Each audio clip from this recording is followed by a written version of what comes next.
जो मुझे पसंद करता है हमने कानूनी नोटिस उनको दिया कि आप इसका जवाब दें।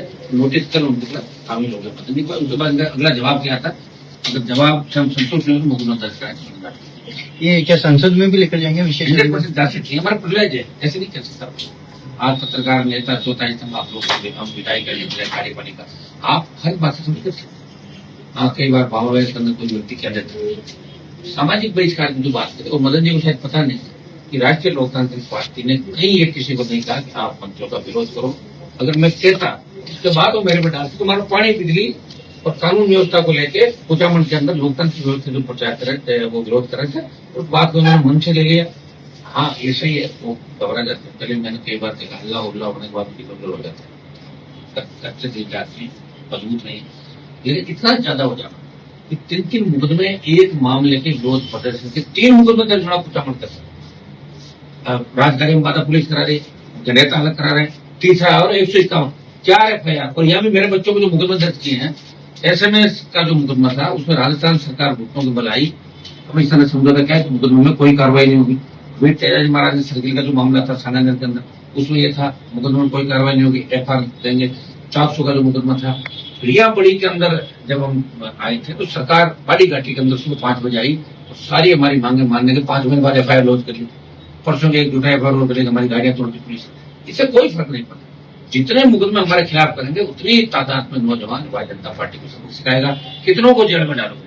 आने वाले दिनों को हम राजस्थान में जेल भरो आंदोलन भी चलाएंगे, क्योंकि विपक्ष राजस्थान में राष्ट्रीय लोकतांत्रिक पार्टी है कि हमें 2.5 साल इस निकम्मी नकारा सरकार से मुकाबला करना है। आप देखिए किन किन मुद्दों को लेकर सत्ता के अंदर आए। एक कल का आपने बयान मेरा देखा होगा कि जो प्रक्रिया दिन प्रक्रिया है, इसके अंदर आप देखिए एक सरकार नियम ला रही, किसी ने सही सुझाव दे दिया और कई लोग बैठे तो सरकार कह रही हम नियम ला रहे हैं साहब, वेटिंग में जो बच्चे, जैसे किसी डिपार्टमेंट की 10,000 की भर्ती निकली और 10,000 बच्चों को अपनी ज्वाइनिंग कर दी, उन 10,000 में से 2,000 बच्चे ऊंचे पदों में चले गए, 2,000 पद खाली हो गए। तो सरकार ये नियम ला रही है उन पदों को हम वेटिंग से भरेंगे, अच्छा नियम। लेकिन ये वेट कब आएगा? ये प्रक्रिया दिन जो भर्तियां 53,000 चतुर्श्रेणी, उसके बाद तमाम जो भर्तियां अभी चल रही उनमें नियम लागू होना चाहिए। नहीं तो क्या होता है कि एक टीचर भी लगता है, ठंडा भी हो जाता है। 4th क्लास आजकल तो आपको पता है बेरोजगारी इतनी है, बेरोजगारों के रिश्ते भी नहीं होते, तो मैंने सरकारी नौकरी दे चपरासी वो भी लग जाए, रिश्ता कर दो तो चपरासी लग के फिर उसका बड़ा सिलेक्शन होता है, चपरासी की पोस्ट वहां से खाली हो जाती है। वो कब आएगी? 10 साल बाद, 5 साल बाद, 15 साल बाद कब भरी? इसलिए वेटिंग के अंदर जो आता है वो वेटिंग नियम तमाम प्रक्रिया दिन भर्तियों के अंदर लागू होना चाहिए, ताकि हमारे बच्चे जो वेटिंग में है ना, तुरंत एक गया दूसरा बढ़ गया। ये सिस्टम सरकार को लागू करनी है, सरकार ने इस मामले में। आपके आवासों को लेकर भी काफी मेरे 3 जो ये नारायण बेनीवाल के नाम, उपराज के नाम और वो मकान मेरे पास है, उनका रेगुलर जो सरकार दे रही है 30,000 मंथली किराया। जिस दिन आएगा, क्योंकि हम जो चुनाव लड़ेंगे तो हमें NOC लेनी पड़ती, कोई बकाया नहीं, कोई ये दिक्कत नहीं। लेकिन मैंने आज देखा कि उसका हाईकोर्ट का स्टे मेरा अगस्त तक का दोनों मकानों का भी CDM के यहाँ अभी इस बात को लेकर विशेष सुनवाई कि आवास खाली कराएगा। हाईकोर्ट ने यह कहा कि राजस्थान में जिन मंत्री विधायक अधिकारियों के पास बंगले हैं और वो पद पर नहीं है, तो उन सब की लिस्ट लाके और 24 अगस्त की तारीख है। लेकिन चूंकि बहराना के अंदर सरकार डरी भागी, देखिए मंत्री भाग रहे हैं ना, पहले तो नहीं गए थे, जो चाहे वो करेंगे, साहबों की मांग भी मानी जाएगी।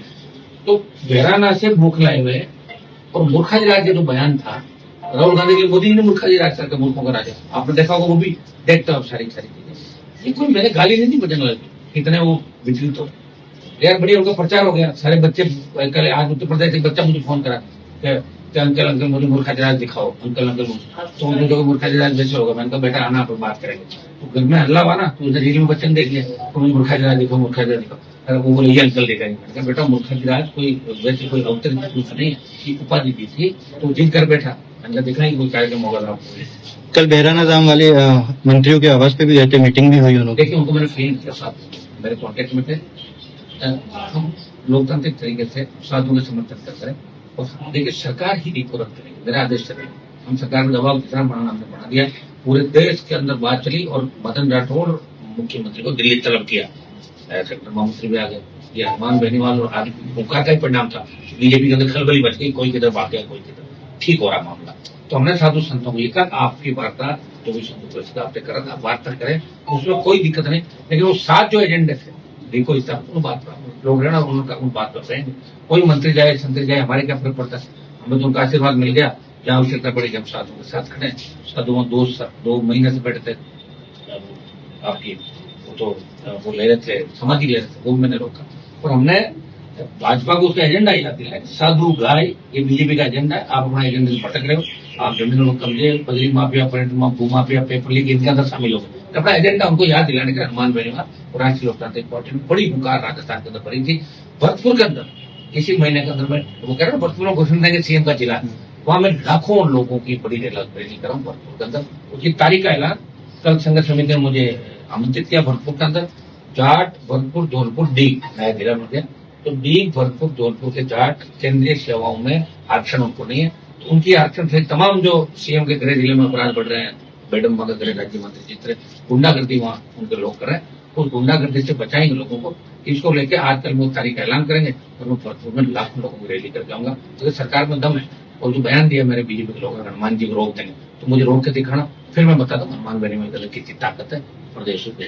एक बयान आपने दिया कि आपने कई लोगों की मदद करी, कई लोगों को विधायक बनाया, सांसद भी बनाया, लेकिन अमराराम जी बोल रहे हैं कि खुद का घर क्यों नहीं बचा पाए विधायकी का चुनाव? अमराराम जी लगातार 4-5 बार हार गए ना, अभी वही सोच जीत कर। पिछली बार मैंने अमराराम की मदद टेलीफोन आया था, पूछ रहा हूँ, और उससे पिछली बार मेरा एक कैंडिडेट लगे, फिर बोला अपने सब साथ थे। अमराराम जी की मदद भी हमने करी 2 चुनाव में। और अमराराम जी पुराना इतिहास उठा के लगातार जो 5 चुनाव लड़ा ना, उनके कितने वोट है, ठीक है। अमराराम जी अपनी पार्टी के नेता ने, उनकी पार्टी का बॉस है। हनुमान बेनीवाल ने खुद की पार्टी बना के सारा काम किया और मेरे हर आंदोलन में 100% जीत हुई है। ये बहराना भी मेरी आंदोलन की जीत चल रही है, चाहे 5 दिन बाद और 3 दिन बाद। ये आंदोलन क्या बहुत बड़ा मुद्दा था कि 800 बीघा नीको को ट्रांसफर करना, छोटा मुद्दा नहीं। कि सरकार को पता नहीं करेगा तो हमारा और परेशान करेगा। टारगेट विधानसभा के चुनाव को लेकर कर रहे हैं आप? विधानसभा के चुनाव को लेकर भी करें, बौखलाए हैं ना। अब इनके पास वार कुछ बचे नहीं ना, तो कभी अमराराम आएगा, कोई रामू राम आएगा, कोई इधर निकालने की जगह नहीं, पुराने जितने भी लोग हैं। लेकिन अमराराम जी के यहाँ आरएलपी ने अमराराम जी को कंप्लेंट बोल दिया और कम्युनिस्ट पार्टी के क्योंकि थर्ड फ्रंट की बात करते हैं, अमराराम जी मेरे सीनियर है, हमने खूब लड़ाई साथ करी, लेकिन जो बयान उन्होंने अच्छा है, चुनाव हार जी तो उन्हीं जमान जब कोई ना 3 बार अमराराम जी, फिर क्या बात कर लो, कुछ नौकरी का ये तो मेरा ही वो था। अमराराम जी कह दे कि राष्ट्रीय लोकतांत्रिक पार्टी के वोटों में बिना मेरी जीत हुई है, तो आरएलपी के लोग बता देंगे। तो मैं ये कह रहा हूँ कि कम्युनिस्ट पार्टी के सारे नागौर के वोटर भारतीय जनता पार्टी के साथ थे, मेरे साथ एक भी कम्युनिस्ट नहीं था, फिर भी मैं जीता बिना कम्युनिस्ट वोटों। और मेरे सामने क्यों सर मैं 6 बार कम्युनिस्ट लड़े और 1000 का आंकड़ा पार नहीं किया, बेचारे 500, 300, 200 सर एक मुझौता में जो फायरिंग कांड हुआ है उसमें पीड़ित बीजेपी के नेताओं को खुला नाम लिया। देखिए मैं जैसे मैं 10 साल गया था और 10 साल जाने के बाद आईजी, एसपी, तमाम लोगों से बात हुई थी, से बात हुई। वो माइंस माफिया जो भी है गुजरात की फर्म बता रहे हैं जिसका बहुत सा काम है, और पर्दे के पीछे यहाँ की भारतीय जनता पार्टी के नेता उसके अंदर शामिल है। और रातों रात उन लोगों ने कोट आतंक मचाया, बेचारों धरना गाँव के लोगों ने रखा था, धरना एक दिन में जब्त कर लिया, सारा टेंट वेंट। जो धरने में गए तो इन पे फायरिंग और पत्थर बरसाए जिससे लोग इंजर्ड हुए। उसको लेकर राष्ट्रीय लोकतांत्रिक पार्टी की टीम कल हमारे नेताओं की वहाँ गई थी, वार्ता करके भी आई थी, समझौता उनके साथ हुआ कि 307 की धाराओं में लोग गिरफ्तार करेंगे, गोलियां कहाँ चली थी उसकी भी जांच होगी, और माइनिंग का जो विवादित एरिया उसको रोक दिया, और बाकी माइनिंग पर भी रोक लगाने की बात चली थी। ये जो सरपंच साहब उस गाँव के आंदोलन के अंदर अगुवाई करें, उनके साथ मेरी टीम बैठी थी, एसपी, कलेक्टर, तमाम लोग बैठे थे।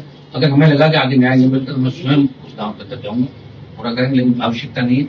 जो अपराधी दोषी पकड़े जाएंगे और गलत तरीके से माइनिंग माफिया तरीके ही बढ़ाओ, उसको राजस्थान के अंदर नहीं पड़ा। सर स्थानीय सांसद का भी नहीं, विधायक का भी नहीं पहुंचना और सांसद भी नहीं पहुंचे, दोनों बीजेपी से जुड़े अपन चेक कर सकते हैं। अभी बीजेपी के जैसे उनकी गलारेत का हत्या किया, मेरी पूरी टीम वही है, रात से कल दोपहर। मेरा काम मैं कर रहा हूँ, अब कोई नहीं कर रहा, और इसलिए लोगों को जलन भी है कि नए नए जो 80 साल के 90 साल के डोगरे निकलने लगा रहे हैं बयान देने के लिए, ये बरसात के टाइम जैसे निकलते हैं, वही तो तकलीफ होती है। हम तो पूरे जीवन किया, लेकिन उनको पता नहीं, तो हर आंदोलन के अंदर सौदा करते थे और सौदा करके आंदोलन में बैठते थे, कुछ सौदा करके ही वापिस रवाना। हनुमान बेनीवाल ने सत्ता छोड़ी, सत्ता छोड़ के संगत किया, और ये बॉर्डर जाम मैंने किया था, इन्होंने ये बॉर्डर का हमने किया, कुछ नहीं किया। बॉर्डर मैंने जाम किया, मैंने 7 दिन का अल्टीमेटम दिया कि मैं दोबारा आ रहा हूँ। उससे जो मैं आ रहा था लाख लोग लेके, तो चोरी छुपे कुछ लोग जाके वहां बैठ गए बॉर्डर के वहां, जो मेरे साथ लाख लोगों का फेंकेंगे उनको उठा के, मैंने बिल्कुल नहीं फेंकना, ये भी अपने पाइए रहने दो। फिर क्या शिकायत हुई, कोई कंबल छोड़ के ले गया, कोई घी छोड़, रात को मारपीट होती थी हमेशा बॉर्डर पे। लेकिन इस देश के अंदर अगर अपने झंडे के साथ आंदोलन किसी नेता ने किया, अनुमान देने वाले क्या आरएलपी का झंडा लगा हुआ था आंदोलन, नहीं सब किसान का झंडा, एक आरएलपी का झंडा और दूसरा किसान का। मैं जब मेरी पार्टी कूदेगी मैदान में तो मैं झंडे के साथ ही कूदूंगा, बिना झंडे को क्या लेना देना मेरा आंदोलन किसी आंदोलन के अंदर। झंडे के साथ कूदा, चाहे अग्निवीर का आंदोलन हो, चाहे पहलवान बेटियां को, जो बहुत बात बोल रहे हैं तकलीफ सुन के बात है कि इस आरएलपी पार्टी ने हमारी दुकानें बंद कर दी, हमें आउट कर दिया सारा राजस्थान का मामला कम्युनिस्ट घर बैठा देगा, इनका खाता नहीं खोलने देगा राजस्थान का, चिंता नहीं। आपकी पार्टी में यूथ हैं सर जिनकी उम्र 20 से 25 साल है, उन पर केस किया जा रहा है, उनके जो पढ़ने वाले स्टूडेंट्स उन पर केस किया जा रहा है। 150 से ज्यादा बच्चे पकड़े गए और 200 के पीछे पुलिस दौड़ रही है। मैं भी देखता हूँ भजनलाल सरकार में कितना गलत, ये हमें थकाते हैं या भजनलाल को थकाते हैं, ये पता लगता है हमारी अग्नि परीक्षा है कि कौन किसको थका रहा है। और मेरे तो हथियार 2014 के अंदर जमा है, मेरी रिवॉल्वर 12 बोर्ड कम से कम 5 लाख का हथियार है। 14 में वसुंधरा जी मुकदमा दर्ज किया मंत्री से, तब हथियार जमा कराए थे, उसके बाद मैंने लिए नहीं वापस। जबकि एमपी को रेड पासपोर्ट के साथ साथ हथियार 24 घंटे तक एमपी एमएलए को सरकार देती, शिक्षा भी दी थी, आपको पता है। किसके कहने से बैन नहीं मांगी, रेजिक मुझे हथियार भी नहीं किए, बड़े हथियार। ये सरकार का निकम्मापन है, सरकार बिल्कुल डर गई और सरकार डर के सारे नेता एक कमरे में बैठ गए, चाहे कांग्रेस के बड़े नेता होते हैं, बीजेपी के और चाहे कम्युनिस्ट। ये कम्युनिस्ट जो पार्टी के नेता बयान दे रहे हैं, ये भारतीय जनता पार्टी के नेताओं के कहने से बयान दे रहे हैं, क्योंकि आपको पता है कम्युनिस्टों ने बड़ा आंदोलन जयपुर में किया था, तो घनश्याम जी तिवारी और गुलाब जी कटारिया के हाथाजोड़ी करके उस आंदोलन को समाप्त कर दिया सारी मीटिंग। यही तो मैं गया था उस समय, मैं तो इस तरह का अध्यक्ष रहा हूँ, कॉलेज का रहा हूँ, लंबे समय मेरे पिताजी एमएलए थे। कई लोग तो 13वें 14वें में उनको हमें क्या राजनीति सिखा रहे, हम तो स्कूल से लेकर कॉलेज यूनिवर्सिटी जा रहे हैं, उसी के अध्यक्ष बने भाई। स्कूलों में चुनाव कराए, कॉलेज यूनिवर्सिटी विधायक सांसद पार्टियां, और जा रहे वहां सस्पेंड हुए। सस्पेंड हमेशा होता है, पार्टी से हुआ, विधानसभा से हुआ, लोकसभा से हुआ, सारा हुआ, खुद की पार्टी बना। पार्टी बना के संदेश दिया देश में कि राजस्थान के लोग बीजेपी कांग्रेस के अलावा तीसरी ताकत को खड़ा करेंगे। और आप देखना 28 का जो रन होगा उसमें आपको दिखेगा कि राजस्थान का जवान है 20, 25, 50 इस बात तय करेगा कि मिला जुली का खेल हम नहीं चलने देंगे। जिस तरह हमारे बच्चे सुसाइड करें नीट को लेके, जो सीबीएसई का 12th का जिस तरह हटाया लोगों को परीक्षा प्रणाली यही से कराने की बात होती, कितने बच्चे निराश है, कोई बोलने वाला नहीं। कोटपुतली की घटना, मेरे पर टेलीफोन आया, सीधा मैं एसएमएस चला गया, बच्चों को भेजा, मैंने कहा भाई अकेले नहीं, गाँव को जरूरत पड़ेगी मैं जाकर बैठ जाऊंगा उनके साथ। आप बताइए ये ड्यूटी मेरी ये ड्यूटी कांग्रेस पार्टी की भी है, ये भारतीय जनता पार्टी के जिन नेताओं भजनलाल के आसपास नहीं चलती होगी उनकी भी ड्यूटी है कि कम से कम जाके उन लोगों के हालचाल पूछे, उनकी मदद करें। कानून व्यवस्था वेंटिलेटर पे आप देखिए, मदन जी का छोटा सा विरोध हुआ, 3-4 अधिकारी भरता थे, क्या लोकतंत्र में विरोध करना अपराध है? यहाँ हमारे यूनिवर्सिटी गेट में जो बच्चे आंदोलन करते थे, ये मुकदमा इस बात का भी उपदेश के लिए पुतला क्यों जलाया, तो अब बीजेपी वालों को पुतला जलाया 3 दिन पहले, उनका भी हम करवा रहे हैं, कांग्रेस जल सब करो मुकदमा। या आरएलपी कोई नया नियम लेके आयो कि आरएलपी हल्ला करे तो मुकदमा और दूसरी पार्टियां हल्ला करे तो मिला जुली का खेल, ये चल रहा है राजस्थान का। नेताजी 28-29 में थर्ड फ्रंट के रूप में आप मदद करेंगे क्या हमला राम जी या अन्य पार्टी? ये तो अब कहा 28-29 का इनका है ही नहीं। तो अगली बार योग संयोग की बात है, लोकसभा के अंदर हो गया मामला, चूंकि हम वचन से बंधे हुए थे मदद करते थे और इसमें इनका भी ठीक हो गया, बड़ा पसंद गया, अच्छी बात है। एमपी बन गए, मेरे बराबर भी सीधा दोनों के, हमारा कोई आपसी झगड़ा नहीं, लेकिन जो उन्होंने बयान दिया वो थोड़ा ठीक नहीं, तो अच्छा बयान दिया था। आरएलपी की वजह से हमारा राम जी का बुढ़ापा सुधर गया। बुढ़ापा तो बुढ़ा आदमी बुढ़ा ही कहेंगे, अभी 50 साल क्रॉस हो गया, जब 80 चला जाऊंगा, 80 साल का आदमी जवान होता है।